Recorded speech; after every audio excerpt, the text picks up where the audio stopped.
We all know this director's made some legendary flicks, but is this one of them?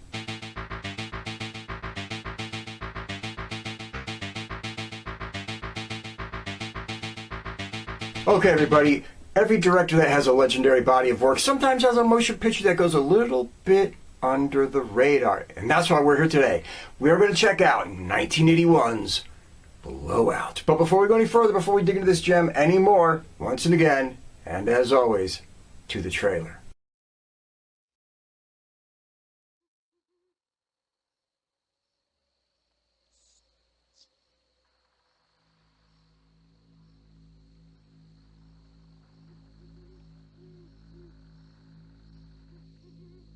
It began with a sound that no one was ever supposed to hear.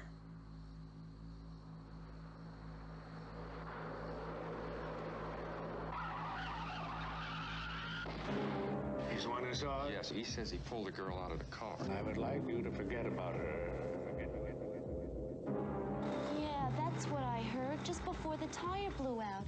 You're right, it was a shot. He recorded a murder. They say it never happened.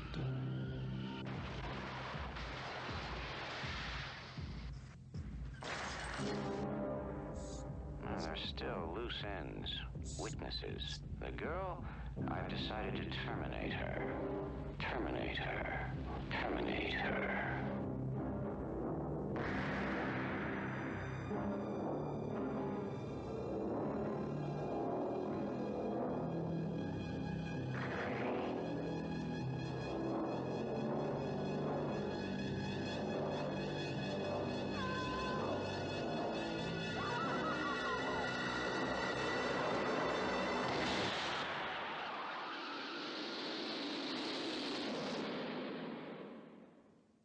Brian De Palma's Blowout.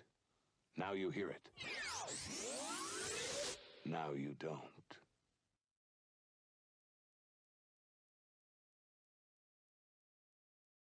Okay, everybody, this motion picture was directed by Brian De Palma. Now, we all know his list is long and legendary, but let's go down the list anyway. We're talking about he did stuff like Carrie, he did Scarface, and Dressed to Kill, and Sisters, and Body Double, and The Fury, and The Untouchables, and Carlito's Way, and Casualties of War, and Bonfire of the Vanities, and even Phantom of the Paradise. So, I mean, come on, what more do you need than that? All right, playing Jack, the man with the roller coaster career himself, John Travolta. Been in some iconic flicks, people. Let's do this. We're talking Saturday Night Fever. We're talking Urban Cowboy, Grease, Look Who's Talking, Pulp Fiction, Michael, Stay Cool. He popped up in Carrie. He was in Perfect, and the Experts, and Get Shorty, and Domestic Disturbance, and From Paris with Love, which was kind of fun for what it was. And, of course, he was Vinnie Barbarino. So, come on, iconic character on a great show. Is what it is. Playing Sally. Man, she had a good run in the late 70s through the 80s, didn't she? We're talking Nancy Allen. Let's kick it. She was in stuff like Carrie herself. Yep, she was in it too. In 1941, in Home Movies, and Dressed to Kill, and all that RoboCop stuff, 1, 2, 3, and Strange Invaders, and The Philadelphia Experiment, and Poltergeist 3, and she was in another movie called The Patriots. So she was in a bunch of shit. I mean, a bunch of shit. Not out there like she used to be, but, man, for a run, Nancy Allen was in a lot of cool stuff. Playing Burke. Great actor, man, great actor. John Lithgow. Let's kick this into gear. We're talking about he came into prominence in The World According to Karp. And then he was in Footloose, In Terms of Endearment, and Harry and the Hendersons, and Ricochet, and Memphis Belle, and The Pelican Brief, and 2010, The Year We Made Contact, and Cliffhanger, and Twilight Zone, the movie, and The Adventures of Buckaroo Banzai, which we're going to review that shit because that was just criminally insane. I love that movie. Anyway, long story short, good career, a lot of stuff. Let's keep moving. Playing Manny, Dennis Franz. And this dude is good. Anyway, long career. Let's go. We're talking about he popped up in stuff like The Fury and Dressed to Kill and Body Double and Die Hard 2 and City of Angels. And on TV, you know, Chicago Story and Hunter and Hardcastle and McCormick and Hill Street Blues. And of course, he was on and famous for NYPD Blue, which is basically what I think he did like the last 20 years of his career or something. He was just kind of like basically with that show. Is what it was. Good guy, good actor. Here we go. I'm going to throw a little bit of light on the Henry character. Not that it was huge, but John McMartin played it, and he had such a huge TV career, man. This guy doesn't get mentioned that much, but here we go. We're talking about he was on stuff like Law and Order and Oz and Touched by an Angel and Frasier and all the way back to the days of like Cannon and Murder, She Wrote and Hawaii Five-0 and The Partridge Family and The Rockford Files and Heart to Heart. So this guy had a huge career. His name never gets brought up, so I just wanted to wedge him in here now, just for shits and giggles. Okay, everybody, I'm going to do this in 90 seconds or less. We can keep it fast, keep it entertaining, keep it moving, so we can get to where we'd all much rather be. The summation. You got this guy, Jack. He works in the motion picture industry. Actually, he's a sound man in the motion picture industry. He kind of works on the low-grade B-level flicks, you know, dubbing girls screaming, car doors slamming, gunshots going off, that kind of shit. Well, he's working on this movie, and the director is not happy with the sounds of some screams and the sounds of some nature, and he says, go out there and get me some new sounds. Jack goes out to a park one night, using his microphone. He's taping owls, he's taping the wind, he's taping whatever he can tape, and all of a sudden he hears a gunshot and sees a car go flying off the side of the road into the river. He jumps in there to help to see what's going on, and he rescues this girl from this sinking automobile, takes her to the hospital, saves her life. But next thing he knows, that place is going crazy. He didn't realize it, but in that car was the governor with a girl he shouldn't have been with. Well, the governor's peeps don't want this to leak out to the media, and they don't want his family to know. So as far as they're concerned, they tell good old Jack, you know what, you weren't here, and neither was she. Well, one thing leads to another. These two kind of just drift off on their own, but as the plot kind of evolves, you find out that there was a little bit of a setup going on. Was it actually meant to be murder? Nah, it's kind of just an accident byproduct. But it was meant to get this guy out of the presidential race by setting up with a young chick, taking some racy photographs and, well, you know, ruining the guy's career. Without saying too much more, let's just say the guy that was the trigger man who was just supposed to blow out a tire kind of goes rogue. Kind of starts killing girls and thinking the only way to cover his tracks is to kill a few more people, too. That's the basic gist of Blowout, everybody. There's a little bit here, a little bit more there, whatever, but that's the basic gist. That'll get you running, and that'll get you going in the right direction. Okay, everybody, let's get down to the brass taxes on this. Does Blowout work? Yeah, it mostly works, but it really depends on what you're looking for in a motion picture. Let's get the regular rigmarole out of the way. The directing, hey, De Palma knows how to make a motion picture look beautiful. He knows how to frame a shot. He knows how to do all that kind of stuff. But can there be moments when you do that stuff too much? We'll talk about that more in depth in a couple minutes. The writing, I think he did a really good job writing it. The dialogue's cool. It moves you along, tells you what you need to know, holds back what you don't need to know. So the dialogue, the writing, all that's fine. No complaints. The acting. Ooh, man, that's where this motion picture can be hit or miss. And it's kind of surprising because you got so many good actors in this motion picture. So it leads me to believe that it was more of a directorial decision that led to some of the performances being a little bit sketchy. John Lithgow as a psychopath? Great job. No complaints. It's Lithgow. He delivers. Travolta as this, sound guy kind of being thrown into this whole thing does a good job. No complaints. Most of the people do really good jobs in this motion picture. But there's a couple glaring things that are going to jump out at you. One, Dennis Franz, who's an amazing actor, kind of just comes off as a cartoon stereotype in this thing. And it's kind of sad to see the way his character is done in this. I mean, it's just too sleazy and too goofy, too one-dimensional. It's just a little bit heavy-handed.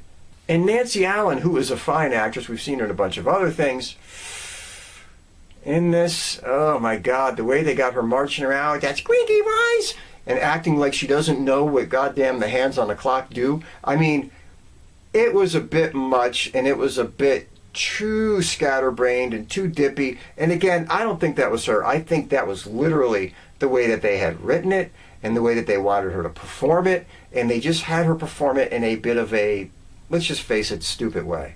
Now let's get back on track what I mean about this movie kind of working. The plot is kind of cool. You know what I mean? It's about this guy, the everyday man, kind of, that we're supposed to identify with, getting sucked into something much bigger than him, but something that was never meant to be as big as it got anyway. It was just meant to discredit some politician, and now you've got deaths, and now you got murders. So it just grew into this thing, and he's thrown into the middle of it. So, you know, the plot's cool, the story's fun, and that's a very engaging part of this motion picture.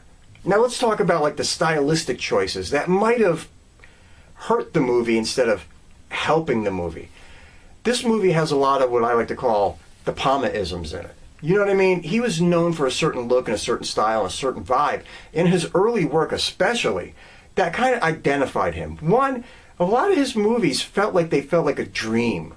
You know what I mean? The way that they were lit, the way they were soft shot, the way that he would frame the scenes, you almost felt like you were in a dream sequence for a lot of these movies. Whether it was Carrie, whether it was Dressed to Kill, whether it was whatever, you got a lot of that in his motion pictures. And a lot of times that works. This movie is no exception. It's littered with stuff like that. And it kind of works, but there's times where you kind of feel like, man, he went pretty heavy on here and slacked it really deep. I mean, it's pretty extreme in some points where it almost pulls you out of the movie, at least it did for me, where you sit there and you say, okay, we're going to art house, we're going a little bit thick with the whole De Palma-isms. Another one of his things he likes to do is the split screen. He likes to have one side show you one thing and one side show you the other. You know, the double information dump, show you what's going on in two places at the same time. Whatever. He's done it in a lot of movies. Other people have done it too. Some people like that. Some people don't like that. I'm not the biggest fan of it, but there's been times it worked. There's been times it hasn't. Does it help this movie? I wouldn't say. But does it hurt it? I don't think. Just be aware it's in there. It's one of his things. And another thing is, he loves to use that forced perspective shot. You know what I'm talking about? Where he has something in the background that's in focus and something in the foreground that's in focus. And really those things don't usually work out in motion pictures. And you can see that he's composing these shots. And you can see that a lot in this motion picture. He really went to town with it. You'll see parts where Lithgow's face is here, and some people are in the background, and you know it's a composed shot where it's kind of making them look right. That can be distracting at times because there's sometimes a blur around the edge of a face. Sometimes it works, sometimes it doesn't. It's a stylistic choice. If you like that kind of thing, it won't bug you. If sometimes it can throw you and pull you out of a moment because you can spot that it's an optical effect, then it's going to bother you. It is what it is. Never been a fan of those shots, but he uses them all the time. It's just a De Palma thing. And another De Palma thing that you know is going to happen in every movie, there's going to be some chick, especially back in those days, naked in the shower. Let's face reality, folks. Whether it was Dressed to Kill, whether it was Carrie, whether it was this, it starts off with a chick in a shower, naked. De Palma always has like this sexual stuff going on in a lot of his flicks, and he didn't disappoint here by any stretch of the imagination. Beginning of the movie, nude chick in a shower. It was like his thing back in the day.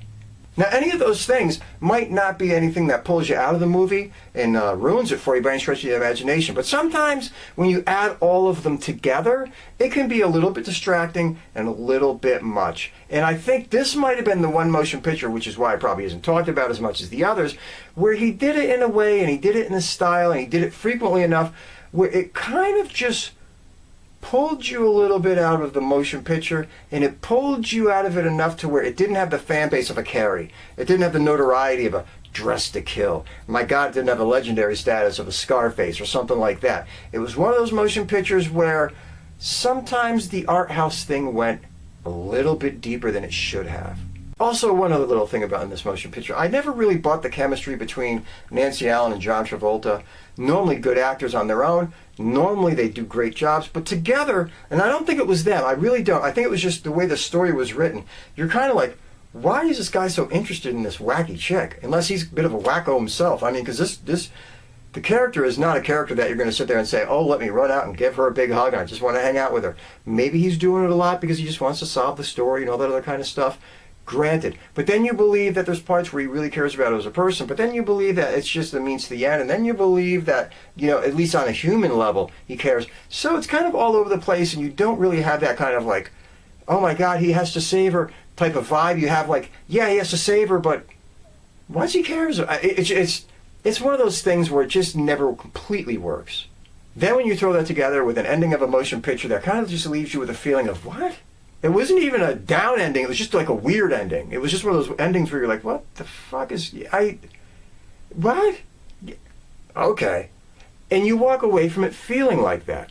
Now, all that being said, because it seems like I just trashed this movie for the last 10 minutes.